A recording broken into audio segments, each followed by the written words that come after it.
ይሄ መጽሐፍ የህይወት ሁሉ ቁልፍ ያለበት የህይወት ሁሉ መሰረት ያለበት መጽሐፍ ነው። የእግዚአብሔር የፍቅር ደብዳቤ ለሰው ልጆች ነው። ጴጥሮስ ከጥቂት ጊዜያት በፊት ታሪኩ ላይ እንደምናየው በተሰቀለበት ዕለት ጌታ ኢየሱስ ክርስቶስን የካደ ሰው ነው አይደል?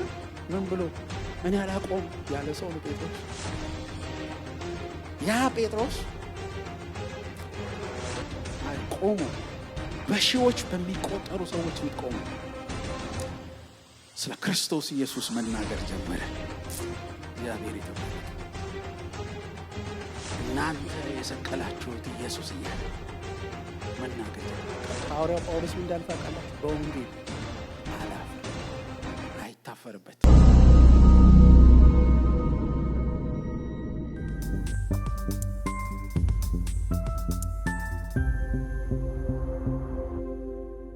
ያለ እግዚአብሔርን ቃል አብረን እንካፈላለን። እውነተኛው ብርሃን በሚል ርዕስ የእግዚአብሔርን ቃል እንካፈላለን። እውነተኛው ብርሃን በዮሐንስ ወንጌል ምዕራፍ 1 ከቁጥር 9 እስከ 12 ያለውን የእግዚአብሔርን ቃል በማንበብ በሱ ቃል እንጀምራለን።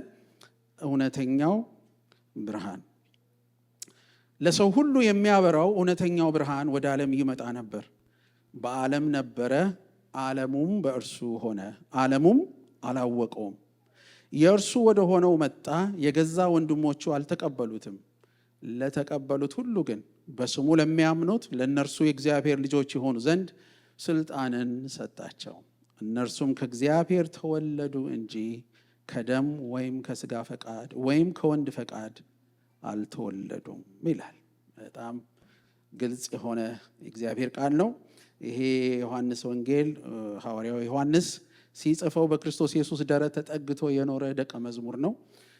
ክርስቶስ ኢየሱስን በምድር ላይ ሲመላለስ የሰማው የተረዳው ያየው ሐዋርያ ነው ይሄንን የሚነግረን እና ትልቅ የሆነ ምስጢር በዚህ ውስጥ ለእያንዳንዳችን አስቀምጦልናል። እንግዲህ አንዱ ትልቁ በምድር ላይ ያለ ትልቁ ጎጂ ነገር የሚባለው አለማወቅ ነው። ሰው ካላወቀ ይጎዳል። ለምን? አሁን ለምሳሌ መድኃኒት የሚያስፈልገው ሰው ታማሚ ሰው መድኃኒት እንዳለ ካላወቀ ተጎጂ ነው። ይሄ ሰው መድኃኒቱ እንዳለ ሲያውቅ ነው መጠቀም የሚችለው። እና አንዳንድ ጊዜ በሕይወታችን ላይ ስንመለከት ውጤቱን ነው ብዙ እኛ የምናየው፣ ነገር ግን መሰረቱ ነው። መሰረቱ ምንድን ነው? አለማወቅ ነው። እግዚአብሔር ደግሞ ይሄንን ያለማወቅ በሽታ ሊነቅልልን ነው ይሄንን የከበረ ቃሉን የጻፈልን። እግዚአብሔር የተባረከ ይሁን። የከበረ ቃሉን ጽፎልናል። አንድ ጊዜ አንድ ባለጠጋ አባት ነበረና ልጁ ትምህርቱን ጨርሶ ተምሮ ኮሌጅ ጨርሶ በመጨረሻ ላይ የሴሌብሬሽን የኮሌጁን ሲያከብሩ መመረቂያውን ሲያከብሩ አባትየው እንግዲህ እንደማንም ወላጅ ስጦታ ሊሰጠው ነው እና በዛ ዕለት ብዙ ሰው ያመጣ ስጦታ ሰጥቶታል። እሱ ግን ልጁ ግን የሚጠብቀው የአባቱን ስጦታ ነው። ምክንያቱም አባቱ እጅግ ባለጠጋ ስለነበረ እና የሚያስበው ነገር ምንድነው? ከአባቱ ትልቅ ሀብት ወርሳለሁ ብሎ ነው የሚያስበው። አባትየው ግን በዛ ዕለት አምጥቶ የሰጠው መጽሐፍ ቅዱስ ነው። መጽሐፍ ቅዱስ ሰጠው። ይሄ ትልቁ ስጦታዬ ይሄ ነው፣ ሌላ ስጦታ እኔ አልሰጥህም ብሎት መጽሐፍ ቅዱስ ሰጠው። ልጁ ሕዝብ ፊት ነው ይሄንን ያደረገውና አባቱ ብዙም መናገር ባይችልም በልቡ ግን በጣም ቅሬታ አለው። ምክንያቱም ከአባቱ ብልጥግና የጠበቀው ይሄ ነገር ስላልነበረ ከዚህ የተነሳ ያዘነ ነው። በቃ ቀንና ሌሊቱ ያለፈው። ቀናት ተቆጠሩ፣ እሱም ወደ ስራ ዓለም ገባ። ዓመታት ተቆጠሩ፣ ጊዜያት ተቆጠሩ እና አንድ ጊዜ ወደ አባቱ መጣና ምን አለው? በጣም ልነግርህ እየፈለኩ ሁል ጊዜ ሳልነግርህ የቀረሁት ነገር ነው። ግን በዛን ዕለት እኔ በምመረቅበት ዕለትና ድግሱ በሚካሄድበት ዕለት ከአንተ የጠበቅኩት ይሄንን አልነበረም። እኔ ከአንተ የጠበቅኩት ብዙ ነገር ነበር። አንተ እኮ ባለጠጋ አባቴ ነህ ብሎ ሲለው አባትየው ምን አለው? እንግዲያው የሰጠውህን መጽሐፍ ቅዱስ አላነበብከውም ማለት ነው። ለካ መጽሐፍ ቅዱስ ውስጥ የተቀመጠ ቁልፍ አለ። ያ ቁልፍ ደግሞ ብዙ ንብረት የሚከፍት ቁልፍ ነው። አንድ ቀንም ግን አንብቦት ስለማያውቅ ገልጦ በንዴት ወርውሮት የተቀመጠ ስለነበረ ፊድባክ አለ፣ ትንሽ ፊድባክ አለ እና አንድ ቀን ለካ ምን አለው፣ ለካ አላነበብከውም ነበረ አለው። አይገርማችሁም? ይሄ መጽሐፍ በሼልፍ ላይ የሚቀመጥ መጽሐፍ አይደለም። በአልጋ አጠገብ የሚቀመጥ መጽሐፍ አይደለም። ይሄ መጽሐፍት ከመጽሐፍት መካከል ዝም ብሎ ተደርድሮ ለውበትና ለመልክ መቀመጥ ያለበት መጽሐፍ አይደለም። ይሄ መጽሐፍ የህይወት ሁሉ ቁልፍ ያለበት፣ የህይወት ሁሉ መሰረት ያለበት መጽሐፍ ነው። የእግዚአብሔር የፍቅር ደብዳቤ ለሰው ልጆች ነው። የሚገርማችሁ ነገር ይሄንን ገልጠን ካላነበብ ነው ባለማወቅ ዘመናችን ያልቃል። ታዲያ ደስ የሚያሰኘው ነገር ደግሞ ይሄ ቃል የተሰጠን የተጻፈው ፊደል ብቻ ሳይሆን ከአስተማሪው መንፈስ ቅዱስ ጋራ ነው አብሮ ይሄ ቃል እግዚአብሔር የሰጠን። ስለዚህ የእግዚአብሔር መንፈስ ደግሞ ይሄንን ቃል ጸልየን ባነበብን ቁጥር ይሄንን ቃል ይፈታልናል፣ ይሄንን ቃል ያስረዳናል። ለዚህ ነው መጽሐፍትን የእግዚአብሔር ልጆች ሰዎች የተረዱት በመንፈስ ቅዱስ መሪነት እንደሆነ ራሱ ይሄ ቃል የሚናገረው። ታዲያ ይሄንን ካሰብን ማወቅ የመጀመሪያው ትልቁ ነገር ማወቅ ነው። በማወቅ ውስጥ ያለ ህይወት አለ። መጽሐፍ ቅዱስ በትንቢተ ሆሴዕ ላይ ሲናገር እንወቅ እናውቀውም ዘንድ እግዚአብሔርን እንከተል የሚል ቃል አለ። እንወቅ እናውቀውም ዘንድ እግዚአብሔርን እንከተል። በአዲስ ኪዳን ላይ ታዲያ ስንመለከት በዚህ በእኛ ዘመን በምንኖርበት ዘመን እንግዲህ ዛሬ 2000 ዓመት በጌታችን ስቅለት ሞትና ትንሣኤ የተገለጠው የተጀመረው ክርስትናን ስንመለከት እውነተኛው ብርሃን ወደ ዓለም እንደሚመጣ የእግዚአብሔር ቃል በዚያን ጊዜ ይናገር ነበረ። ለሰው ሁሉ የሚያበራው እውነተኛው ብርሃን ወደ ዓለም ይመጣ ነበር ይላል። በጣም ይገርማል። አልነበረም አይልም፣ ወደ ዓለም ይመጣ ነበር ይላል። በዓለም ነበረ፣ ነገር ግን ዓለሙም ራሱ በእርሱ ሆነ ካለ በኋላ ዓለሙም አላወቀውም ይላል። ችግሩ ምንድን ነው? ስለሌላ አይደለም፣ ስላላወቀው ነው። ዓለም ስናውቀው ነው ህይወትም ይሆንልን። ስናውቀው ነው የዚህ የተላከልን ስጦታ በረከትም ያገኘን። ስለዚህ ማወቅ በጣም በጣም በጣም ወሳኝ እንደሆነ እናያለን። አንዱ ብርሃን ወይም ላይትመንት የምንለው ብርሃን የምንለው እውቀት ነው፣ ማወቅ ነው። እግዚአብሔር የተባረከ ይሁን። እንግዲህ ጥቂት ነገሮች አሳያቸዋለሁ። ኢየሱስ ታዲያ ጌታችን ኢየሱስ ክርስቶስ አብ ሲልከው ወደዚህ ምድር ለምን ላከው የሚለውን ጥቂት ነገሮች፣ የተወሰኑ ነገሮች ብቻ ላሳያችሁ። ጌታችን ኢየሱስ ክርስቶስ ለምን ወደዚህ ምድር መምጣት አስፈለገው? ሲጀመር ጌታችን ኢየሱስ ክርስቶስ እኮ ቃሉ እንደሚነግረን የዛሬ 2000 ዓመተ ምህረት ገደማ ነው ወደዚህ ምድር መጣ የተባለው። እንዲያውም ዓመተ ምህረት የሚለውም ነገር የተነሳው ከሱ የተነሳ ነው። የምህረት ዘመን ስለሆነ ክርስቶስ ኢየሱስ ወደዚህ ዓለም አብ ስለላከው የተጀመረ ነገር ነው። ለምን መምጣት ሲጀመር አስፈለገው የሚለው ወሳኝ ጥያቄ ነው። የመጀመሪያውና ዋነኛው ምንድነው? የሰው ልጅ ስለጠፋ ነው። ክርስቶስ ኢየሱስ ወደዚህ ምድር የመጣው የሰው ልጅ ስለጠፋ ነው።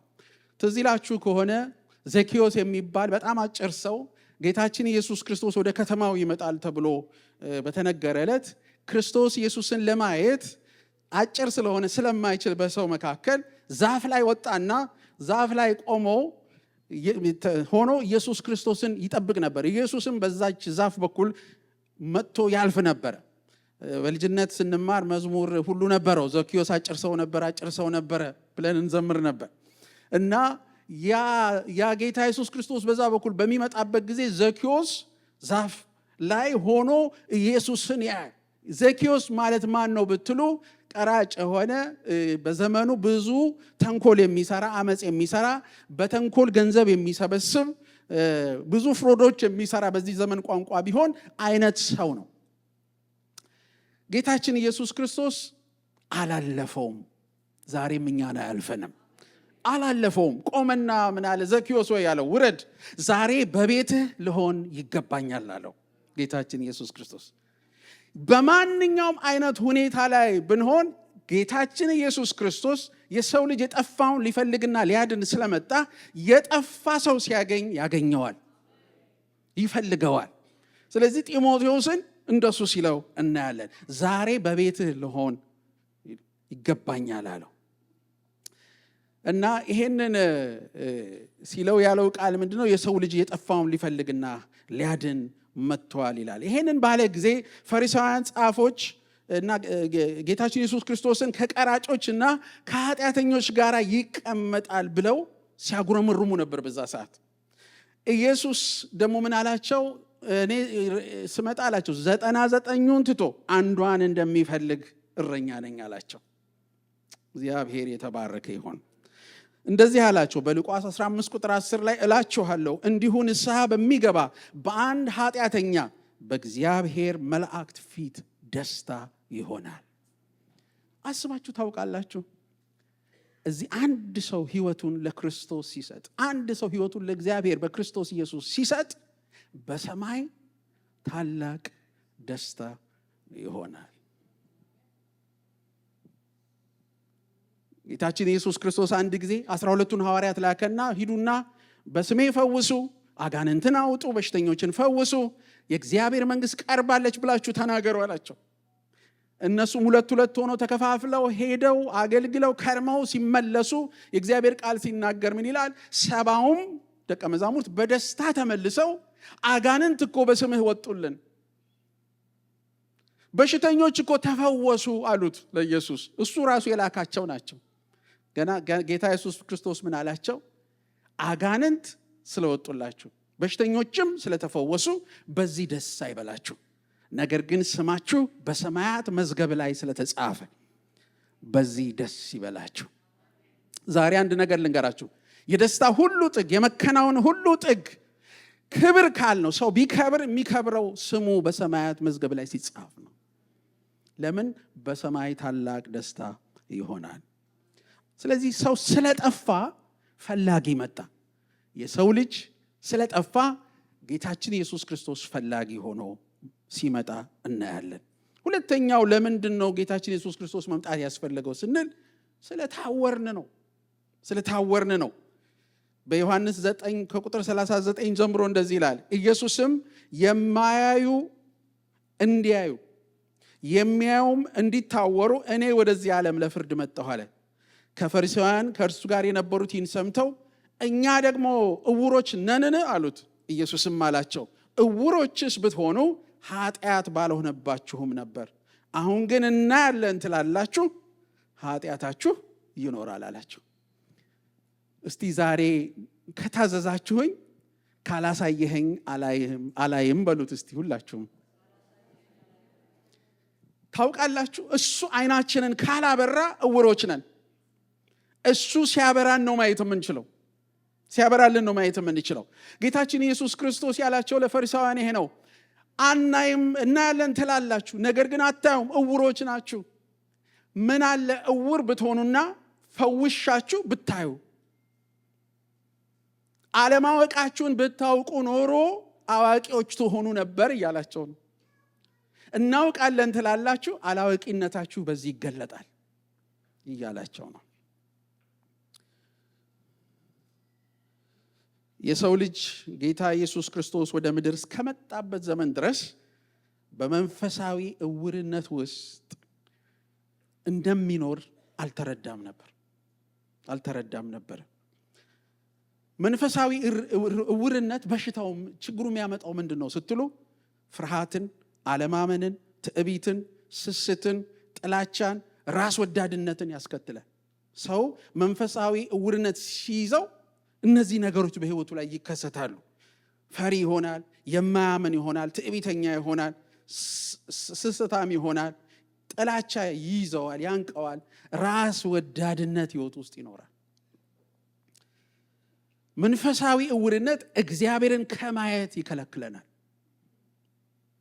ምክንያቱም ማየት ስለተሳነን።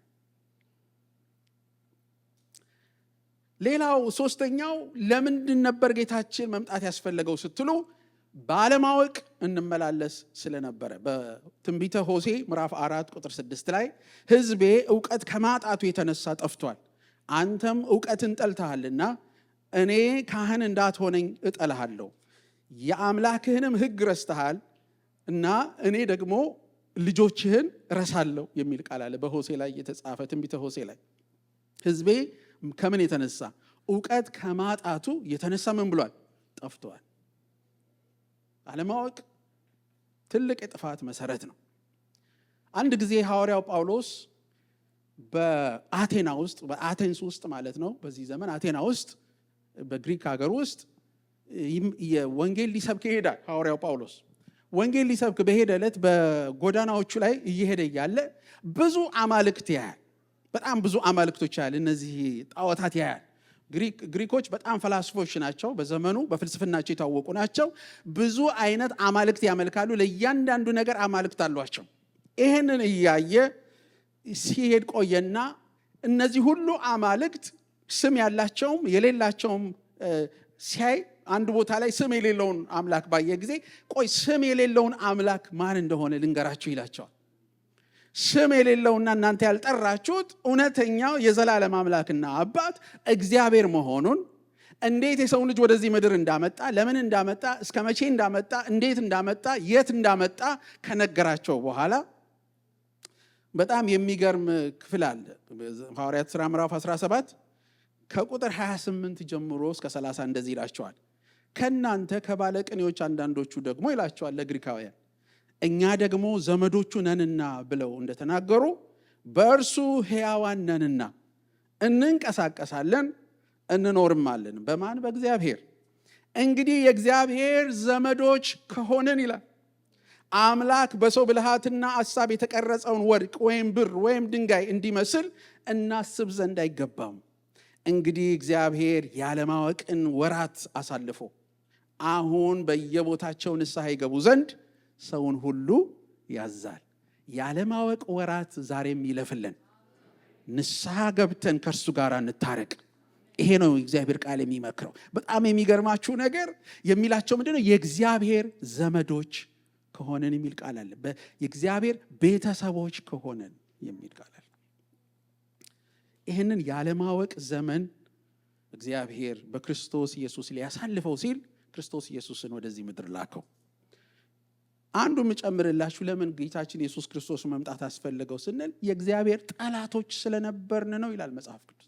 የእግዚአብሔር ጠላቶች ስለነበር በቆላሲያስ ምዕራፍ 1 ቁጥር 21 እስከ 22 ላይ እናንተም ነውርንና ነቀፋ የሌላችሁና ቅዱሳን አድርጎ በእርሱ ፊት ያቀርባችሁ ዘንድ በፊት የተለያችሁትን ክፉ ስራችሁንም በማድረግ በሐሳባችሁ ጠላቶች የነበራችሁትን ይላል አሁን በስጋው ሰውነቱ በሞቱ በኩል አስታረቀ ይላል።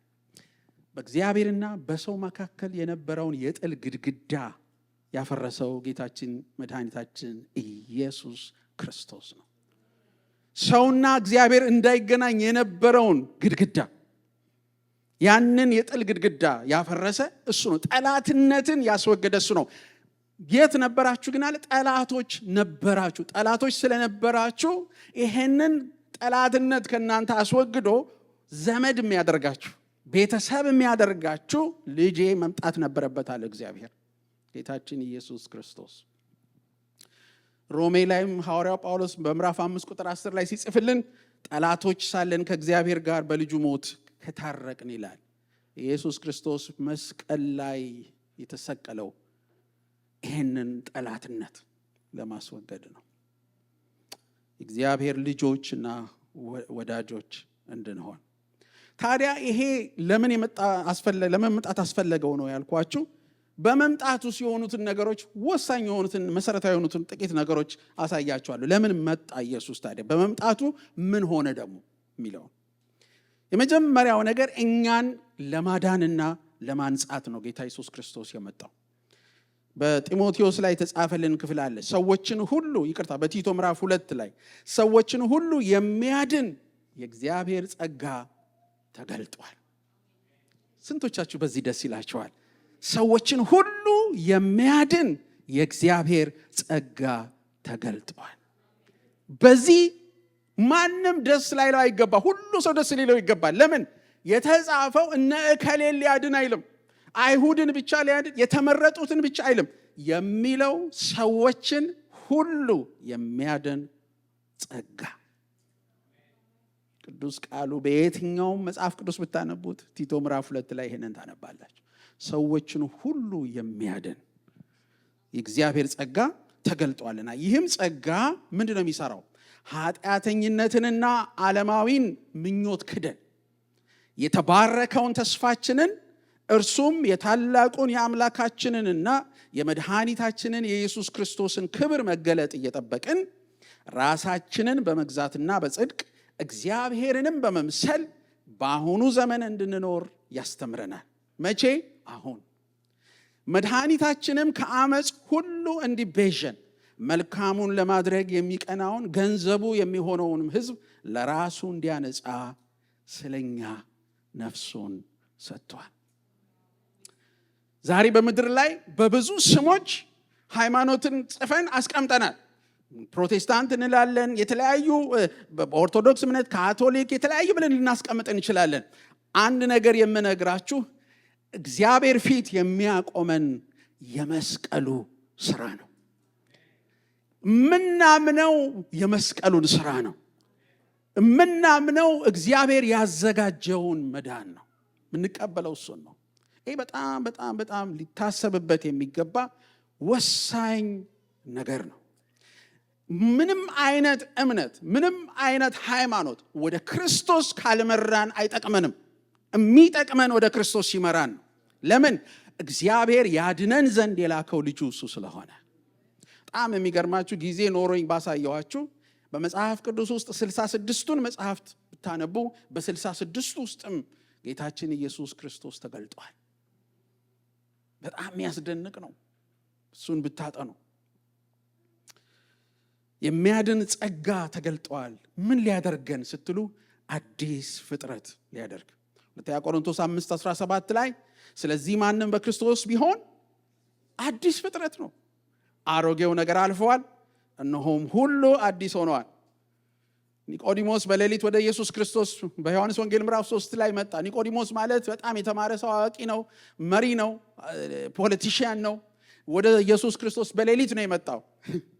በሌሊትም ነው በቀንም ነው፣ በሰው ፊትም ነው፣ በሰው ፊትም ብቻ ይሁን በጓዳችሁ ነው ብቻ ወቁት ኢየሱስ እና በሌሊት መጣ። እሱ ግን ሰው ቢያየኝ ብሎ ነው። ምክንያቱም ቢያዩኝ ምን ይሉኛል ብሎ ስለፈራ በሌሊት ወደ ኢየሱስ ክርስቶስ መጣ ይላል ዮሐንስ ወንጌል ምዕራፍ 3 ላይ።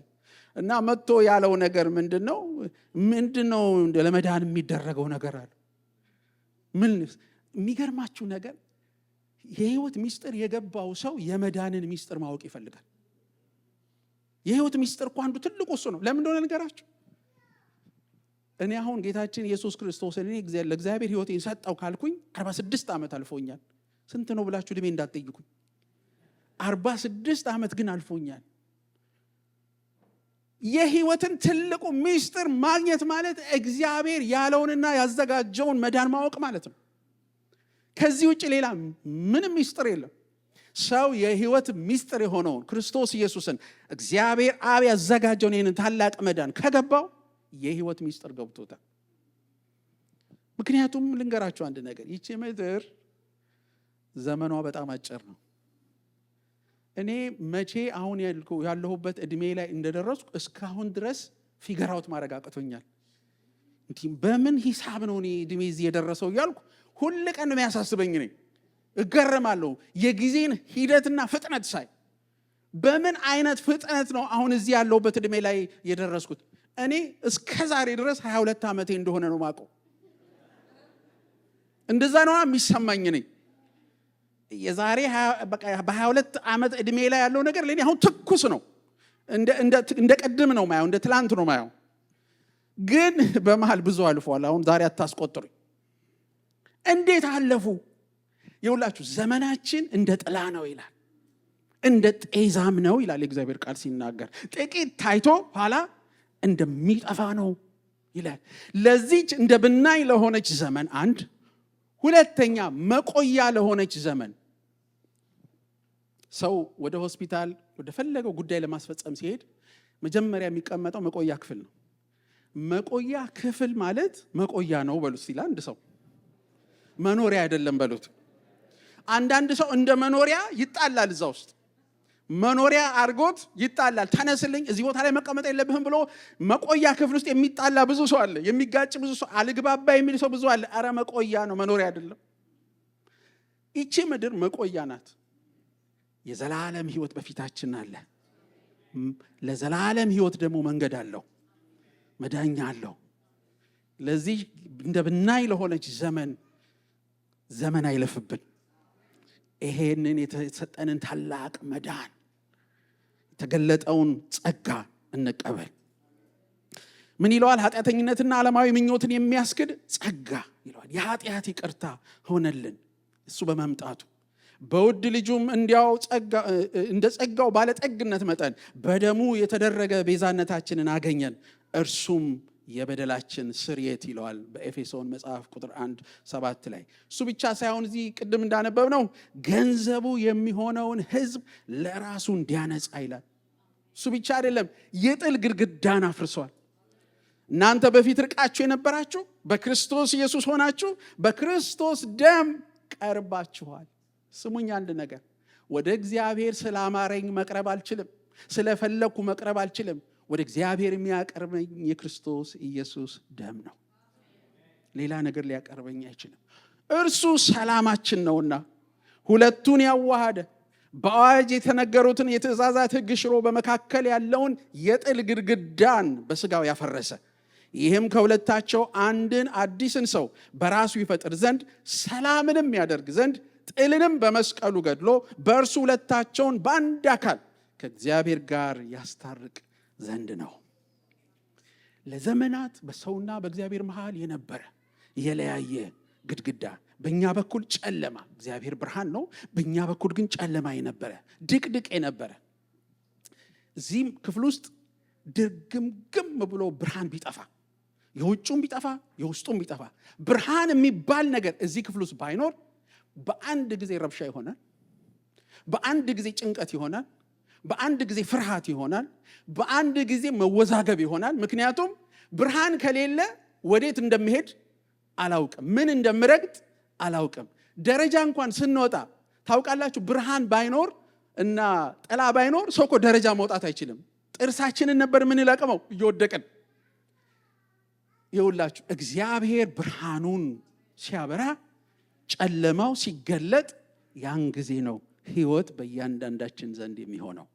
ለዚህ ነው እውነተኛው የዓለም ብርሃን። ከሱ የተነሳ ምን ሆነ? ኢየሱስ ክርስቶስ ወደዚህ ምድር ሲመጣ ምን ሆነልን ስትሉ፣ ቅድም ምን አልኳችሁ? ለማዳንና ለዳን እንዳፈረሰ ይሄን ካረገ በኋላ ልጆች አደረገን ይላል። ልጆች አደረገን። የማ ልጆች? የእግዚአብሔር ልጆች ይላል መጽሐፍ ቅዱስ። ገላትያ ምዕራፍ 4 ቁጥር 4-6 ነገር ግን የዘመኑ ፍጻሜ በደረሰ ጊዜ እግዚአብሔር ከሴት የተወለደውን ከሕግም በታች የተወለደውን ልጁን ላከ፣ እንደ ልጆች እንሆን ዘንድ ከሕግ በታች ያሉትን ይዋጅ ዘንድ። ልጆችም ስለሆናችሁ እግዚአብሔር አባ አባት ብሎ የሚጮህ የልጁን መንፈስ በልባችን ውስጥ ላከ ይላል። ጴጥሮስም ስለዚሁ ሲነግረን ሐዋርያው ጴጥሮስ ዳግመኛ የተወለዳችሁት ከሚጠፋ ዘር አይደለም፣ በሕያውና ለዘላለም በሚኖር በእግዚአብሔር ቃል ከማይጠፋ ዘር ነው ይላል። ኦ እግዚአብሔር የተባረከ ይሁን። ከማይጠፋ ዘር መወለድ አለ። አንድ ነገር ልበላችሁ፣ ሰው ሁሉ የእግዚአብሔር ፍጡር ነው። ሰው ሁሉ የእግዚአብሔር ስራ ነው። በክርስቶስ የሚያምን ግን የእግዚአብሔር ልጅ ነው። መጽሐፍ የሚለው ይሄ እኛ የፈጠርነው እኔ የምፈጥረው አይደለም። ይሄ የእግዚአብሔር ቃል ስታነቡት የሚገልጠው እውነት ነው። ሰው ሁሉ የእግዚአብሔር ፍጡር ነው። የእግዚአብሔር ልጅ የሚኮነው በጌታችን በመድኃኒታችን በኢየሱስ ክርስቶስ በማመን ነው። ለምንድን ነው ይሄንን ያደረገው? ትዝ ይላችኋል። ጌታችን ኢየሱስ ክርስቶስ ተጠምቆ ከውሃ ውስጥ በሚወጣበት ጊዜ በዮሐንስ እጅ በእርሱ ደስ የሚለኝ የምወደው ልጄ ይህ ነው የሚል ድምፅ ከሰማይ ተሰማ ይላል። ይሄ ነገር በወንጌላት ውስጥ 3 ጊዜ ተደጋግሟል። በእርሱ ደስ የሚለኝ የምወደው ልጄ ይህ ነው። ከዛስ እርሱን ስሙት። ክርስቶስ ኢየሱስን የሚሰማ ይተርፋል፣ ያመልጣል፣ ይድናል። አንዳንድ ጊዜ በተለይም በፕሮቴስታንቱ ዓለም ውስጥ እንደው ኢየሱስ ኢየሱስ ኢየሱስ ኢየሱስ ነው ወይ የምትሉ ስትሉ ኢየሱስ ስለገለጠው እንጂ የእግዚአብሔርን ምስጢር ሥላሴ አይነኬ ነው። በአብ በወልድ በመንፈስ ቅዱስ አንድ አምላክ ነው ምናምነው። ነገር ግን ሚስጥሩ የተገለጠው ሰው ስጋ ለብሶ ወደ ምድር በወረደው በክርስቶስ ኢየሱስ ስለሆነ ሚስጥሩ በክርስቶስ ወደኛ ስለመጣ ነው ስለ ክርስቶስ ኢየሱስ የምናወራው በዚህ ቤት ውስጥ። ለዚህ ነው በማወቅ እናመልጣለን። አንድ ሰው ሲናገር ያላወቁ አለቁ አለ። ጌታ ይጠብቅህ በሉ። ሌላ አንድ ሰው ያላወቁ አለቁ ብሏል። ይኸውላችሁ ቶሎ ብዬ ልጨርስላችሁ፣ ጨርሻለሁ። አጠር አድርጌ ነው የምሰጣችሁ ብያለሁ። እንደምንም ብዬ የድግሱ መንፈስ ስላለ ከዛ ጋር እንዳይጋጭ ማለት ነው። እሺ፣ የተትረፈረፈ ህይወት ነው ጌታ ይሰጣል። ወደዚህ ምድር ሲመጣ በረከቱ ምንድነው ስንል የተትረፈረፈ ህይወት ነው። የዮሐንስ ወንጌል ምዕራፍ 10 ቁጥር 10 እስከ 11 ሌባው ማን ነው? ሌባው ዲያብሎስ ሊሰርቅ እና ሊያርድ ሊያጠፋም እንጂ ስለሌላ አይመጣም። ስለ ዲያብሎስ የተጻፈው ይሄ ነው። እኔ አለ ጌታችን ኢየሱስ ክርስቶስ፣ ይሄ በራሱ ቃል ነው። እኔ ህይወት እንዲሆንላቸው እንዲበዛላቸው መጣሁ። ከዛ ያለውን በጣም ወደው ቃል ይላል ከዚህ በኋላ መልካም እረኛ እኔ ነኝ። መልካም እረኛ ነፍሱን ስለ በጎቹ ያኖራል ይላል። ዲያብሎስ አከብርሃለሁ ብሎ ወደ ሰው ሲመጣ አይሞትለትም። ሰውም ወደኛ መጥቶ ሊያከብረን ቢፈልግ አይሞትልንም። ክርስቶስ በሞቱ ነው ያከበረን። ሞቶ ነው ዋጋ ከፍሎ ሞታችንን ሞቶ ዕዳችንን ከፍሎ እኛ በፍርድ ፊት ብንቀርብ ልንከፍል የሚገባንን ዕዳ በሙሉ ከፍሎ እነሱ መሞት ሲገባቸው እኔ በእነርሱ ምትክ እሞታለሁ ብሎ ሁሌ እሱ ያስገርመኛል። በእግዚአብሔር ፍርድ ችሎት ውስጥ እግዚአብሔር አብ ዳኛው፣ እግዚአብሔር ወልድ ጠበቃው ሆኖ የሚገርም እኮ ነው። በጣም የሚያስገርም ነው። ክሱ ተመስርቶ ዲያብሎስ ከሶ ይገባቸዋል እነዚህ የማይበጁ ሁሌ ማጥያት የሚሰሩ እነሱን ካጸደቅ እኔን ለምን ኮነንከኝ እያለ የሚሟገተው ዲያብሎስ በፍርድ ቤት አንድ ቀን ይሄ ፍርድ እውነትም ሲታይ ሲመረመር ፋይላችን ብዙ ኃጢአት አለብን፣ ብዙ ውድቀት አለብን፣ ብዙ ጥፋት አለብን። ለካ እውነትም ምን ይገባናል? ሞት ይገባናል። ስለዚህ ሞት ሊፈረድ ጥግ ደርሶ ጠበቃ ካለ ይቆም ሲባል ጠበቃ ሆኖ የቀረበው በመስቀል ላይ በቀራንዮ የተሰቀለው የናዝሬቱ ኢየሱስ ነው። መጣና ቆመ። እኔ በጥብቅና ቆማለሁ አለ። ምን አደርጋለሁ? ለየት ያለ ጠበቃ ነው። ስላንተ በቃሉ አይሟገትም በህይወቱ እንጂ። አረ እግዚአብሔር ስሙ የተባረከ ይሁን። ቃል ሰጥቶ ጠበቃ ቃል ሰጥቶ ከወጣል ከሆነልህ ሆነልህ፣ ካልሆነልህ ጥሎ ሆነ ሄደው ጠበቃው እስር ቤት አንተ ትገባለህ እንጂ እሱ አይገባም። እሱ ግን ምን አለ? ሞቱን እሞትለታለሁ፣ ቅጣቱን እቀበላለሁ፣ ዕዳውን እከፍላለሁ። እሱ ነፃ ይውጣል። ያለ የከበረ ዋጋ ነው በመስቀል ላይ ስለ ሰው ዘር በሙሉ የተከፈለው። ለዚህ ነው ወሳኝ የሚያደርገው በክርስቶስ የምናገኘው ህይወት። ይሄ ብቻ አይደለም። የመጨረሻውን እቺን ልንገራችሁ። ለአሁኑ እግዚአብሔርን ቃል ስታጠኑ ብዙ መልካም ነገሮች ታገኛላችሁ። ሰማያዊ ዜጎች ሊያደርገን ነው። ሰማያዊ ዜጎች ሊያደርገን። ኤፌሶን ምዕራፍ 2 ቁጥር 19 እንደዚህ ይላል፣ እንግዲያስ ከእንግዲህ ወዲህ ከቅዱሳን ጋር ባለሀገሮችና የእግዚአብሔር ቤተሰቦች ናችሁ እንጂ እንግዶችና መጻተኞች አይደላችሁም ይላል። እና በዘመኑ ቋንቋ ተናጋሪ ላይገባ ይችላል። ባለሀገሮች፣ ባለሀገር ማለት ዘንድሮ እንደምንተረጉመው ሳይሆን ባለ ሀገር ማለት ነው። ሀገር ያለው አሁን ዘንድሮ ሰልጠነን እንደምንተረጉመው አይነት ሳይሆን ማለት ነው። ባለ ሀገሮች ናችሁ። ዜግነት፣ አዲስ ሰማያዊ ዜግነት ተሰጥቷችኋል።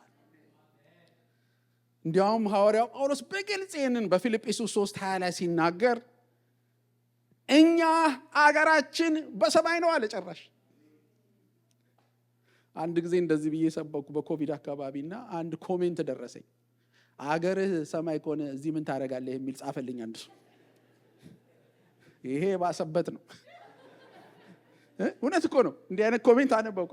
አገርህ በሰማይ ከሆነ እዚህ ምን ታደርጋለህ ብሎ ጻፈልኝ።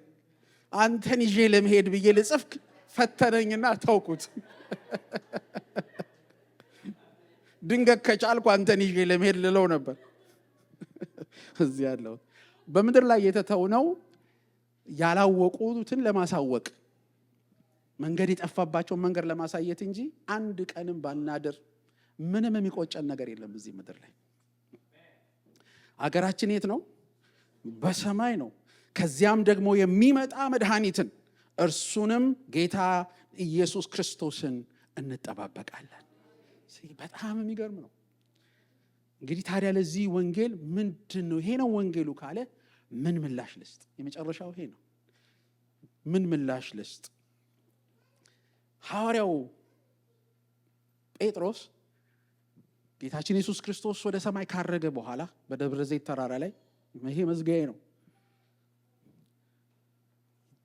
በሚቀጥለው ጊዜ ምን አላቸው?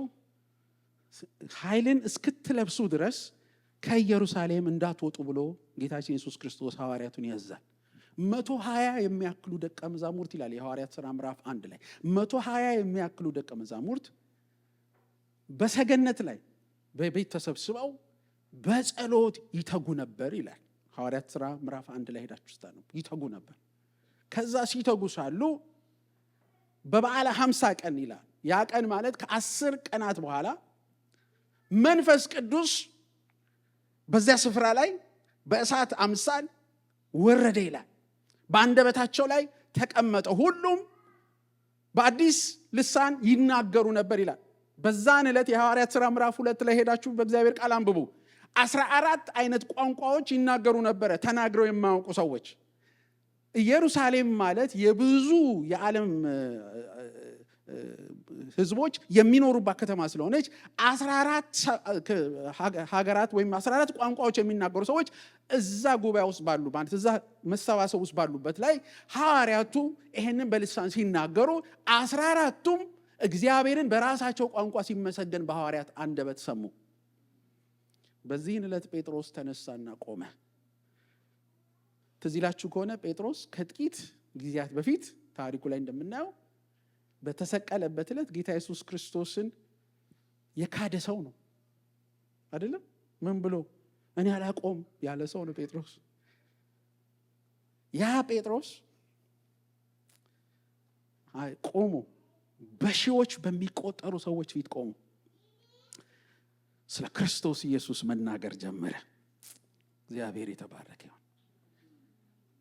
እናንተ የሰቀላችሁት ኢየሱስ እያለ መናገር ጀመረ። ቀላል እንዳይመስላችሁ። አንዳንድ ጊዜ በሺዎች የሚቆጠር አይደለም፣ አንድ ሰው ፊትም እኮ ሰው ይሸማቀቃል። ሐዋርያው ጳውሎስ ምን እንዳለ ታውቃላችሁ? በወንጌል አላፍርም፣ አይታፈርበትም። የጌታን ስም ይዛችሁ አትፈሩ፣ ማያሳፍር ጌታ ነው። ስለዚህም በሰበከላቸው ጊዜ ክርስቶስ ኢየሱስን በገለጠላቸው ጊዜ እንደዚህ የሚል ቃል አለ ሐዋርያት ሥራ ምዕራፍ 2 ቁጥር 37 ይህንንም በሰሙ ጊዜ ይላል ህዝቡ ማለት ነው ልባቸው ተነካ። ዛሬም ጌታ ይንካን። ጴጥሮስንና ሌሎችንም ሐዋርያት ስሙ፣ ወንድሞች ወይ ምን እናድርግ አሏቸው። ምን እናድርግ? ጴጥሮስም ንስሐ ግቡ፣ ኃጢአታችሁም ይሰረይ ዘንድ እያንዳንዳችሁ በኢየሱስ ክርስቶስ ስም ተጠመቁ፣ የመንፈስ ቅዱስንም ስጦታ ትቀበላላችሁ። እዚህ ድረስ ቢጨርስ ኖሮ አልኩኝ ለነዚህ ለሰሙት ሰዎች መልካም ነው። ለምን? በክርስቶስ ያለውን ድህነት ያገኛሉ። ግን ቀጥሎ ያለውን ቃል ስሙ። የተስፋው ቃል ለእናንተና ለልጆቻችሁም ለህዝቡ ነው የሚነግራቸው። ጌታ አምላካችንም ወደ እርሱ ለሚጠራቸው በሩቅ ላሉ ሁሉ ነውና አላቸው ይላል። ሩቅ ማለት ለእኛም ነው። በዚህ ዘመን ላለውም ህዝብ፣ ገና ለሚመጣውም ህዝብ፣ ዓለም እስክትደመደም እስክትጠቀለል ድረስ ለሚሰማ ሁሉ ንስሐ ግባና ወደ አዳኝህ ተመለስ፣ ወደ ጌታ ወደ አባት ወደ እግዚአብሔር ተመለስ። የተቆረጠው የሰው ልጅና እግዚአብሔር መሃል የነበረው የተቆረጠው ግንኙነት የተቋረጠው እንደገና በክርስቶስ ኢየሱስ ነው የተቀጠለው።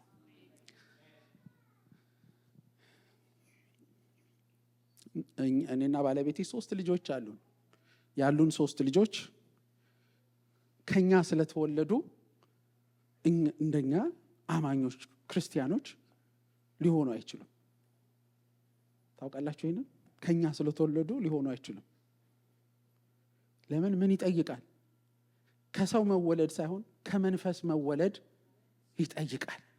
ለዚህ ነው ጌታችን ኢየሱስ ክርስቶስ በዮሐንስ ወንጌል ምዕራፍ 3 ላይ ከመንፈስ የተወለዱ ነው የሚለው እንጂ ከሰው የተወለዱ አይደል። እንዲያውም ከወንድ ወይም ከሴት ፈቃድ አይደለም ይላል። ቅድም መጀመሪያ ላይ ጀመርኩላችሁ ጥቅስ ለተቀበሉት ሁሉ ግን በስሙ ለሚያምኑት ለእነርሱ የእግዚአብሔር ልጆች የሆኑ ዘንድ ስልጣንን ሰጣቸው ካለ በኋላ ከወንድ ወይም ከሴት ፈቃድ ከተወለዱ አይደለም ይላል። ስለዚህ ከኔ ስለተወለዱ ክርስቲያን አይሆኑም። ራሳቸው ክርስቶስን መፈለግ አለባቸው። እግዚአብሔርን የማመሰግነው ረዳቸው። ሁሌ ነው የምለው፣ በፍጹም በዚህ ትዕቢት አይሰማንም።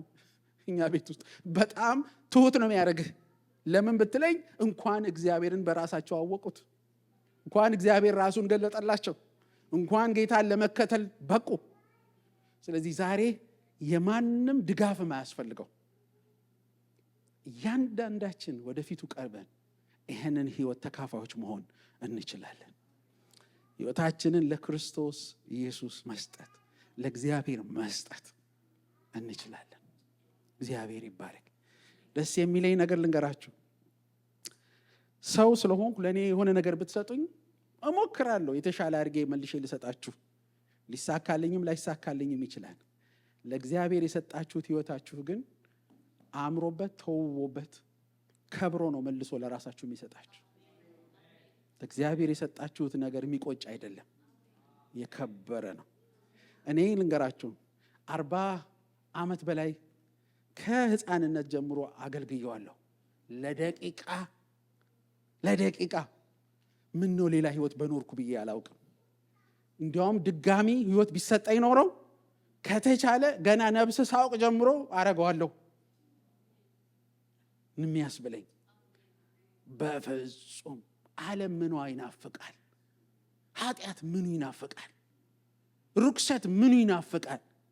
ከተደረገ በኋላ የሚጨምረው ሐዘንና ሸክም ብዙ አይደለም እንዴ? ጠዋት እኮ አንድ ሰው እንደዚህ አለ። በዚህ ልጨርስላችሁ። ድሮ በስራ ዓለም ድሮ ስሰራ የኔም ድሮ አለ ይለካ እና ድሮ ስሰራ አንድ ሰው ሁሌ ዊኬንዱን ሲወጣ ጠጥቶ ሰኞ ጠዋት ሲመጣ ወንበሩ ላይ ዘፍ ነው የሚለው። ሃንጎቨር የሚባል ነገር አላለም። በቃ ዘፍ ነው የሚለውና ድብርት ላይ ነው። እና በስራ ስለምንገናኝ ሰኞ ጠዋት እኔ እሱ ዴስክ ላይ ነኝ፣ ጉዳይ አለኝ። እሱን ይዤ ሲሄድ ሲያየኝ እኔ ቁልጭ እንዳልኩ ነው። እና በጣም ያኔ ልጅ ነበርኩና አንቺ ነው የሚለኝ። አንቺማ አውቀሽበታል ይለኛል። ለምን ስለው ያው ቁልጭ ብለሻል። እኔ ያለው እንጂ አሁን ዛሬ እንዴት እንደምሰራ አላውቅም ቀኑን ይላል። አሁን ሳምንቱ ይቆይና አርብ ይደርሳል። አርብ ዕለት ልክ ልንወጣ ስንል ጉዳይ አለኝ እሄዳለሁ። ሲሄድ ምን ይለኛል? አንቺ እኮ ጅል ነሽ ይለኛል። አርብ ጅል ነኝ፣ ሰኞ በልጥ ነኝ። ምክንያቱስ የኃጢአት ባህሪ ምንድን ነው? ካደረግከው በኋላ ሐዘንተኛ ነህ፣ ትከፋለህ፣ ሆድ ይብስሃል። ለምን አረኩት ነው ሁል ጊዜ የምትለው። በፍጹም የኃጢአት ዘላቂ ደስታ ሊሰጥ አይችልም። ጊዜያዊ ደስታ ይሰጣል፣ ዘላቂ ግን ሊሰጥ አይችልም። የማይቋረጥ የዘላለም ደስታ ግን በክርስቶስ ኢየሱስ አለ። ስለዚህ ሮሜ 13:14 ላይ ሐዋርያ ጳውሎስ ይጽፍልን የእግዚአብሔር መንግስት ጽድቅና ሰላም በመንፈስ ቅዱስ የሆነ ደስታ ናት። ጽድቅ ቤትህ ይግባ፣ ሰላም ቤትህ ይግባ፣ የመንፈስ ቅዱስ ደስታ ቤትህ ይግባ። ይሄ የእግዚአብሔር መንግስት በረከት ነው አለ። እግዚአብሔር ይርዳን፣ ማስተዋል ይስጠን፣ ወደዚህ እውነት ልባችንን ያቅና። ተነስተን ሁላችንም በእግሮቻችን እንቁም እስቲ እና አብረን እንጸልይ።